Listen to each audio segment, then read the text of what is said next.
성경 66권 가운데 신약은 27권이고 신약 27권 가운데 바울 서신은 13권입니다. 바울 서신 13권 가운데 에베소서, 빌립보서, 골로새서, 빌레몬서 이상 4권을 옥중 서신이라 합니다. 바울 사도가 감옥에서 교회들에게 보낸 서신입니다.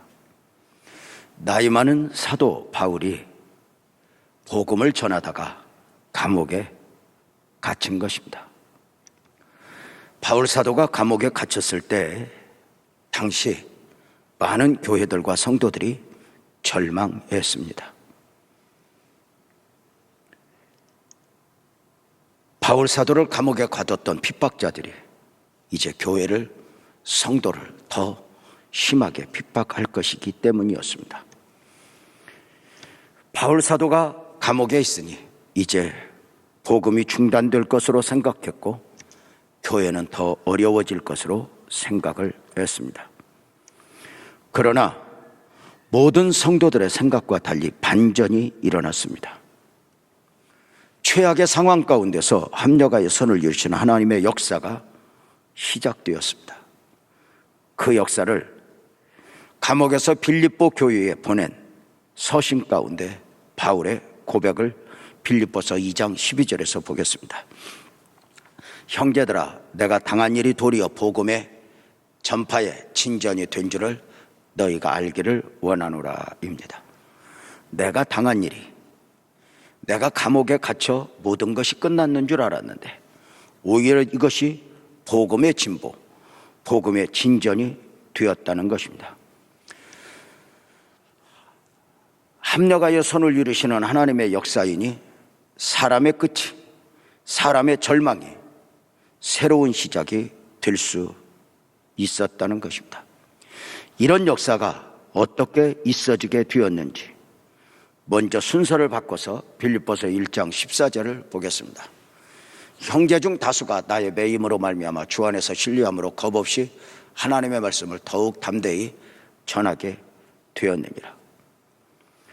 바울이 감옥에 갇히자 성도들 가운데 복음을 전하는 전도자들이 겁없이 일어나 겁없이 그 복음을 전하는 것이었습니다.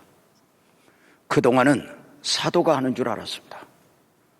그동안은 복음 전단은 사도가 하는 것이지 우리는 먹고 사는 정도로 끝내고 그저 주일에 예배하러 가는 정도면 되는 줄 알았습니다. 그런데 바울이 옥에 갇혔습니다. 복음을 전하다 옥에 갇혔습니다. 상식적으로 두려워 떨면서 다 숨어야 하는데 바울 사도가 갇히니 내가 하겠습니다.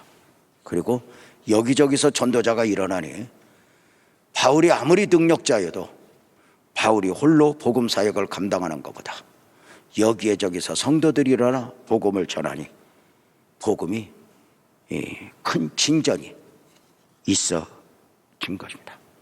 합력하여 선을 이루시는 하나님의 역사 또 하나는 빌립보서 1장 13절이니 이러므로 나의 매임이 그리스도 안에서 모든 시위대왕과 그 밖의 모든 사람에게 나타났다. 놀라운 것은 뭐냐면 바울이 감옥에 갇히지 않았을 때에 복음 전도자로서 사역을 감당했는데 바울 사도가 감옥에 갇히니 복음 사역이 끝난 것 같았는데 장소만 바뀌었지 밖에서 있어졌던 전도 사역이 안에서 그대로 감옥에 있는 사람들에게 재현된 것입니다. 같은 죄수들에게 또 바울을 지키고 있던 슈이드들에게 말입니다. 무엇을 볼 수 있죠? 바울은 감옥에 갇혔지만 복음은 갇히지 않았습니다. 바울은 감옥에 갇혔지만 사역까지 중단된 것은 아니었습니다.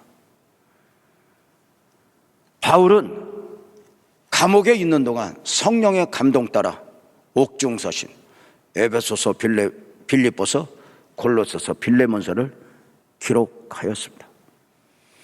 환경을 핑계하지 않고 합력하여 선을 이루실 그 하나님을 믿고 감옥에서 성령의 조명 따라 성경을 기록하였으니 바울은 여전히 서신서를 통해 오늘의 많은 사람들에게 복음을 전하고 있다는 사실을 알게 됩니다. 특별히 우리 교역자들은 그러합니다. 환경을 핑계하면 더 좋은 환경이 와도 하나님의 역사는 일어나지 않습니다. 저는 종종 후배들에게 이야기합니다. 목회나 선교는 원래 광야에서 하는 거라고. 누가 들어서가 아니라 외치는 자의 소리여. 광야에서 사역을 하는 것이라고. 길이 없고 물이 없고 희망이 없는 그곳에서 사역을 하는 것이라고. 그런데 그렇게 사역을 감당하다 보면 광야의 길이나 광야가 아니게 되고, 광야에 물이 흘러 더 이상 광야가 아니게 돼요. 거기에 꽃이 피고 열매 맺는 역사가 일어나는 것 말입니다. 복음은 절대로 끝일 수 없습니다. 위대한 하나님의 역사는 계속됩니다. 오랜 날 동안 사역하면서 변함없이 느끼는 것은, 부교역자로 있으면서 환경을 핑계하고 원망 불평하면 절대로 복이 없다. 진리입니다. 선교사들 마찬가지입니다. 선교지에서 내가 파송받은 나라가 어떤 애 원망하고, 선배 선교사들 원망하고, 하나님의 은혜 없습니다. 복음 사역이라고 하는 건 환경을 핑계하는 순간 능력이 나타나지 않습니다. 그곳이 어떤 곳이든, 감옥이어도 감옥에서 나는 갇혀도 복음은 갇히지 않는다. 복음의 진보가 있어지니 감옥 밖에서는 바울이 감옥에 갇힘으로 중단해야 했던 복음 사역이 전도 사역으로 계속되어지고, 감옥 안에서는 에베소서, 빌립보서, 골로새서, 빌레몬서가 기록되고, 시위대 그리고 같은 죄수들에게 복음의 열매가 맺혀지니 엄청난 역사, 이것이 복음의 진보, 복음의 진전이 이루어졌다는 것입니다. 그 중에 한 사람, 감옥에서 낳은 아들 오네시모에 대한 이야기입니다. 감옥에서 바울 사도가 전도를 할 때 대표적인 사람이 오네시모였습니다. 오네시모는 복음을 영접하기 전에 사실 빌레몬에게 문제를 일으킨 사람으로 보입니다. 그가 과거에 어떤 문제를 일으켰는지 내용을 알 수는 없지만 분명한 것은 오네시모가 감옥에서 바울을 만나 복음을 영접한 것이요, 단순히 복음을 영접했을 뿐만 아니라 다른 누군가를 대신해도 좋을 만큼 성장하여 섬기는 자가 되었으니, 빌레몬서 1장 11절 12절입니다. 그가 전에는 내게 무익하였으나 이제는 나와 내게 유익함으로 내게 그를 돌려보내노니 그는 내 신복이라. 복음 사역 가운데 이렇게 한 사람이 이렇게 성장했다. 감동 아닐까? 놀라운 것은 오네시모는 과거에 어떤 사람이었든지 복음을 영접한 후에 노인 바울을 극진히 섬겼습니다. 나이 많은 바울이 섬김을 받고 감동을 할 정도였습니다. 오네시모가 출세할 때가 되자 바울 사도는 오네시모를 빌레몬에게 보내겠다는 것입니다. 그래서 이제 부탁을 하는 것들인데, 그 사도의 부탁을 보면 오네시모를 보내는 이유에 대하여 빌레몬서 1장 13절은 그렇게 말합니다. 그를 내게 머물러 있게 하여 내 복음을 위하여 갇힌 중에서 내 대신 나를 섬기고자 하나, 원래 내 마음은 이 오네시모를 전도해 보니까 빌레몬 목사, 너를 아는 사람이더라. 너에게 문제를 많이 일으켰더라. 그래서 너도 사역이 바빠서 이 감옥에 오지 못하니 너를 대신해서 이 오네시모에게 섬김을 받고 복음 사역을 함께 이루고자 하나. 그러나 너나 나를 위하여 오네시모를 위하여 오네시모를 빌레몬 너에게 보내노니 그의 섬김이 억지가 되지 않도록 얽힌 것을 좀 풀고 자유하게 하여 그가 기쁨으로 내 곁에서 마지막 사역을 돕게 하라 입니다. 나이 많은 바울 사도가 자신을 섬길 사람을 이렇게 정한 바 되었고, 정한 중에 바울 사도는 빌레몬에게 얼마든지 명령할 수 있었습니다. 빌레몬 목사, 오네시모 용서해. 내가 내 대신 섬김을 받을 것이니까 명령할 수 있지만 바울은 간구하는 마음으로 부탁을 하고 있습니다. 그 이유가 무엇인가? 빌레몬서 1장 14절에 보면 이렇게 말합니다. 다만 내 승낙이 없이는 아무것도 하기를 원하지 아니하노니 이는 너의 선한 일이 억지같이 되지 아니하고 자의로 되게 하려 함이라. 내가 너 용서해달라고 명령할 수 있어. 또 뭐든지 그렇게 할 수 있어. 그러나 그게 아니야.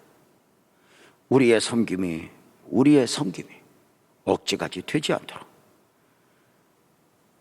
사랑하는 성도님들, 바울의 간곡한 부탁입니다. 그래서 이 모든 일을 위하여 오네시모를 빌레몬 너에게 보낼 테니 어떤 마음으로 그를 영접해야 하는가? 빌레몬서 1장 16절 17절 한 목소리 읽겠습니다. 시작. 이후로는 종과 같이 대하지 아니하고 종 이상으로 곧 사랑받는 형제로 둘 자라. 내게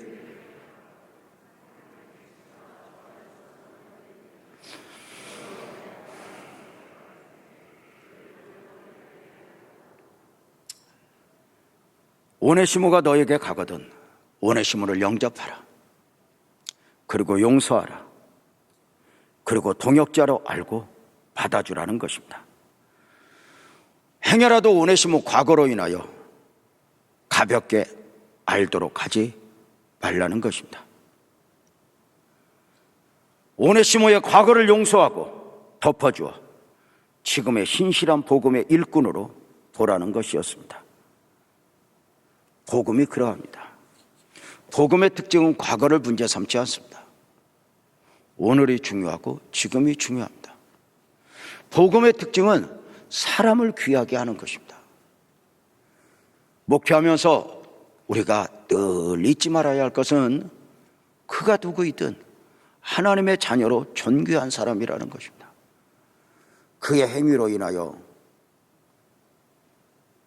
네가 마음에 드니 안 드니 접근하면 목사의 태도가 아닌 것입니다. 정말 복음을 아는 사람은 예수님을 대하듯 예수님의 소자를 대하는 것입니다. 그래서 목사들에게는 소자 마인드, 서민 마인드가 있어야 합니다. 백성을 긍휼히 여기는 마음 말입니다. 어떤 병부로든지 사람을 가볍게 여기는 것은 오히려 하나님의 자녀임에 어쩌면 하나님을 멸시하는 것이 됩니다. 제가 부교역자로 유치부 사역도 하고 청년부 사역도 하고 참 많은 사역을 하는 중에 유년부 사역을 할 때입니다. 제가 이제 유년부 담당 전도사로 이렇게 사역을 하고 이렇게 여름 성경학교를 이렇게 이제 진행을 하는 가운데 그 유년부 학생 중에 하나가 안 오면 궁금하고 오면 불편한 아이가 하나 있습니다. 참 무엇인가 부족한 듯 성격이 모나고 이렇게 문제를 일으키긴 하는데 이걸 누가 아냐? 그의 엄마가 잘 압니다. 그래서 그 엄마가 성경학교 하는 데에 와서 봉사를 합니다. 설거지를 하고. 반절은 설거지, 반절은 내 아들 면죄부입니다. 말썽을 일으켜도. 제가 얼마나 철이 없었는지 우리 그 엄마 집사님이 설거지를 하면서 전도사님 우리 애 때문에 속상하시죠? 전사님 애 때문에 신경 쓰이시죠? 전사님 힘든 거 내가 알아요. 그러면 내가 아니야 지금은 그래도 희망이 있을 거야. 저는 지금은 그렇게 바라요. 근데는 그때는 거짓말하면 큰일 나는 줄 알고 집사님 걱정이겠더라.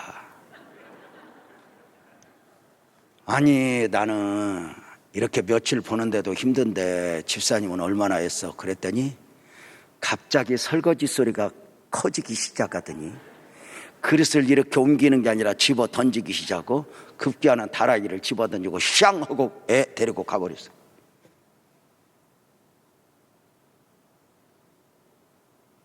다른 사람에게보다는 전도사님에게 인정받고 싶었던 거예요. 위로받고 싶었던 거예요.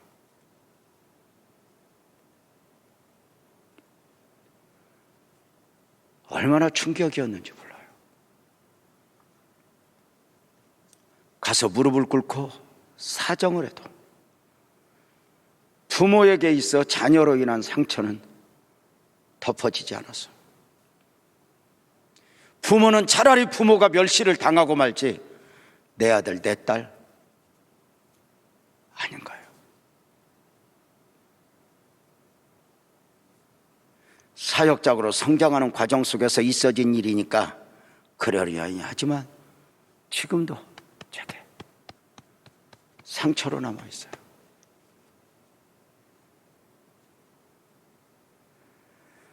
목회자로 성장하는 과정 중에 참 돌이켜보면 왜 그랬을까? 처음 교역자가 되어 교회를 섬기는 중에 저에게 맡겨진 사역 중에 하나가 구역헌금을 금요일날 토요일날까지 받아서 이 구역헌금을 주일날 재정부에 넘기는 사역도 제게 하나 있었습니다. 당시 이천교회에서 이렇게 금요철야 오는 분들 또는 이렇게 집사님들이 그때 당시만 해도 헌금을 구역헌금 봉투에 이렇게 담아서 이렇게 맡겨주면 제가 이렇게 정리해서 넘기는 거거든요. 금요일날 구역헌금을 다 받아서 교회 아무도 없을 때 교회에 딸린 방 하나에 책상에 놓고 예배당을 정리하고 있는데 당시에 중학교 3학년 된 아이가 그 방에서 나오는 거예요. 목양실에서. 왜 제가 저기에서 나오지? 그러고는 막 뛰어가는 거예요. 느낌이 이상해서 방에 들어갔더니 책상 위에 놓아뒀던 구역헌금이 없어요. 이 아이가 아마 가져간 것 같아요. 모르겠어요. 근데 순간 헌금도 헌금이지만 헌금을 손대면 당시만 해도 나는 그 아이 손이 부러지는 줄 알고 그 아이를 불렀어요. 왔어요. 너 헌금 가져갔냐? 아니요. 너 가져가면 벌 받아. 안 가져갔다니까요. 그리고 요즘에 중학교 3학년 정말 무섭지 않아요? 김일성도 무서워할 정도로 그 표정을 하고 씩씩거리는 거예요. 그래서 등치는 또 저보다 커요. 너 그러다 혼나. 그러니까 혼내보세요. 힘으로 밀어붙일러. 네가 나 한가닥 하는 줄 몰랐구나. 그러고는 제가 바로 가죽 장갑을 끼웠습니다. 겁줄 모양으로. 그런데 이걸 그 엄마가 보았습니다. 아무것도 없었습니다. 내 아들을 도둑놈 만들어? 하고 그때부터 몰아붙이는데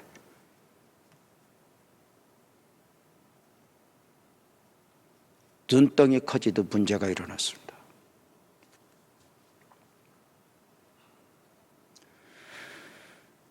그 일로 내 아들을 도둑놈 만드는 교회, 내 아들을 도둑놈 만드는 전도사하고 교회를 뒤집는데 급기야 그 아이가 교회를 안 나오게 되었고 그 가정도 흔들리게 되었습니다.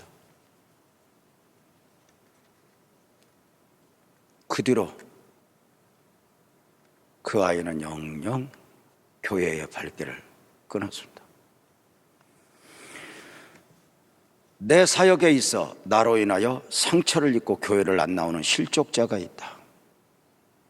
그를 회복시키기 위하여 일주일에 한 번씩 신방을 가서 무릎을 꿇었지만 급기야 그는 교회를 나오지 않았습니다.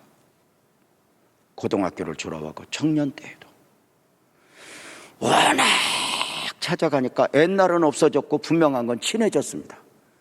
관계가 묘한데 그가 나를 형이라고 부르기 시작했습니다. 형 참 좋다. 문제는 그 아이가 교회를 오지 않는 가운데 군대를 갔다 와서 결혼을 했는데 급기야 스님 딸하고 결혼을 했습니다. 하늘이 무너졌습니다. 그 스님 딸의 역할로 그 아이는 교회에서 영영 멀어졌습니다. 전화를 한 달에 한 번, 제가 여기 교회를 개척하고도 얼마나 했는지 모릅니다. 성민아 돌아와. 그 성민이가 이렇게 말한다. 형, 내가 갈게. 나 예수님 믿어. 교회만 안 가지. 성민아, 마음으로 믿지 말고 교회 오자. 급기야 교회를 오지 못한 가운데 성민이는 암에 걸렸고, 그리고 그대로 한 생애를 마무리했습니다. 평생에 제 가슴 한쪽에 침이고, 그 아이가 천국에 있을지 지옥에 있을지, 여러분의 목사가 사역을 하면서 간증을 할 만큼 좋은 일만 있었던 것이 아니라, 돌이켜보면 이런 실수와 허물을 벗고 목사가 된 것입니다. 바울 사도는 수없이 자신을 핍박하는 사람들, 40에 하나 가만매를 5번, 3번 태장으로 죽었다고 수없이 되던져지고, 바울을 죽이기 전에는 먹을 것도 마실 것도 먹지도 마시지 않겠다고 맹세한 사람들이 있지만, 바울 사도는 그를 가볍게 알지 않았습니다. 그들을 주의 자녀로 보았습니다. 그리고 오네시모가 복음을 영접했습니다.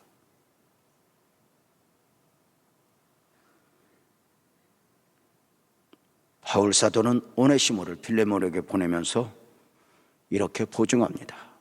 빌레몬서 1장 18절에 보면, 그가 만일 내게 불의를 하였거나 내게 빚진 것이 있으면 그것을 내 앞으로 계산하라. 누군가를 이렇게 보증할 정도로 바울이 멋지게 늙어가는 모습을 보면서, 나도 초라한 노인 말고 나의 돈도 나의 인격도 나의 시간도 좀 멋지게 쓰는 노인이고 싶다.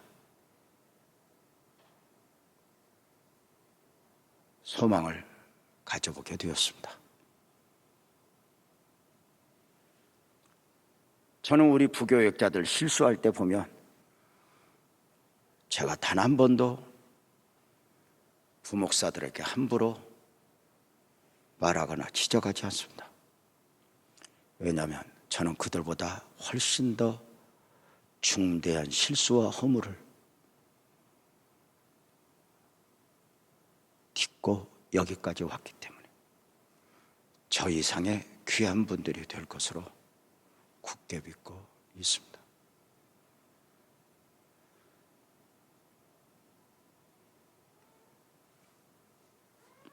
멋지게 늙어가는 노인, 저는 요즘 종종 제 또래 집단들을 만나면 그렇게 말합니다. 더 멋지게 늙어보자. 말에도 표정에도 더 멋지게. 내 주변에 보면 까탈스러운 사람, 따지기 좋아하고 이런 사람 치고 풍족한 은혜를 누리고 사는 사람 별로 없습니다. 바보여서 누군가의 허물을 보아주는 것이 아니라 넉넉하여 그릇이 커서 품어주는 사람. 우리 아내는 늘 그렇게 말합니다. 그릇이 큰 거라고.